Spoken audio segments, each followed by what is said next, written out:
In the vast and beloved legacy of the Carry On franchise, one film stands out as both an oddity and a divisive chapter: Carry On England. The Carry On series is synonymous with cheeky humour, memorable characters, and a quintessentially British charm that's entertained generations. But Carry On England, released in 1976, was a movie that dared to deviate from the tried and true formula and faced significant consequences for it. So, what went wrong with Carry On England, and why does it remain such a fascinating topic for fans of the series? To understand, we need to start with its premise. Set during World War II, the film focuses on Captain Esmelly, played by Kenneth Connor, who's tasked with bringing order to a misfit unit of soldiers in a mixed-gender anti-aircraft battery. The unit, far more interested in romantic escapades than military discipline, is meant to epitomise the irreverence and chaos that Carry On films thrive on. However, the story quickly devolves into a scattershot of bawdy humour and slapstick gags that fail to capture the heart of earlier entries. Joan Sims's and Kenneth Connor's returns to the series was one of the few bright spots for fans of the classic Carry On cast. A veteran of the franchise since Carry On Sergeant, the very first film, Connor's comedic timing and charm had made him a favourite, but by the time of Carry On England, much of the old guard had moved on. Absent were iconic stars like Sid James, Hattie Jakes, and Kenneth Williams,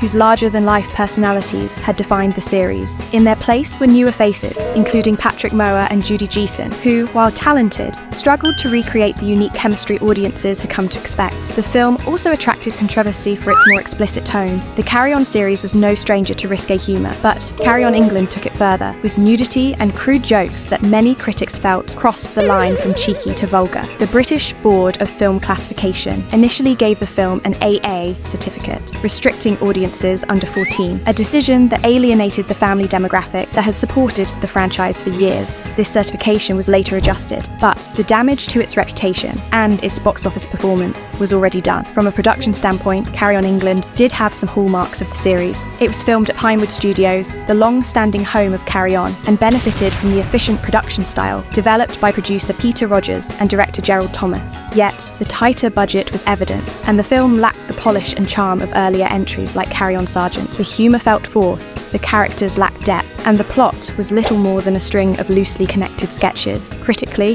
the reception was brutal. Reviewers lambasted the film for its lack of originality and spirit. Audiences, too, stayed away, making Carry On England one of the lowest-grossing entries in the series. By comparison, Carry On Sergeant, the 1958 film that started it all, had been a triumph. It introduced the ensemble comedy dynamic and military setting that would become a recurring theme in the franchise. Unlike Carry On England, Carry On Sergeant balanced its humour with a genuine affection for its characters and a sense of pride in the institutions it parodied. So, what made Carry On England different, and why did it fail where films like Carry On Sergeant succeeded? For one, it came at a time when the series was struggling to remain relevant. By the mid-1970s, British comedy had evolved. The cheeky but relatively innocent humour of Carry On had been eclipsed by edgier, more sophisticated fare. Films like Carry On Sergeant, and even the wildly popular Carry On Camping, had succeeded because they connected with their audience's sensibilities of the time. Carry On England, on the other hand, felt out of step, trying to push boundaries in a way that seemed desperate rather than daring. Yet, for all its flaws, Carry On England remains an interesting piece of Carry On history. It represents a transitional moment for the franchise, a time when the old formula was being questioned and attempts were made to modernise it. While it ultimately failed, the film serves as a reminder of the delicate balance that made the best Carry On films so beloved. Sharp writing, endearing characters, and a humour that was cheeky without being mean-spirited. For fans of the franchise, Carry On England may not hold a candle to classics like Carry On Sergeant or Carry On Camping, but it's still worth a watch, if only to understand the peaks and valleys of one of British cinema's most enduring series. After all, even in its missteps, Carry On continues to hold a special place in our hearts. Gracias! Pardon, sir? Knickers!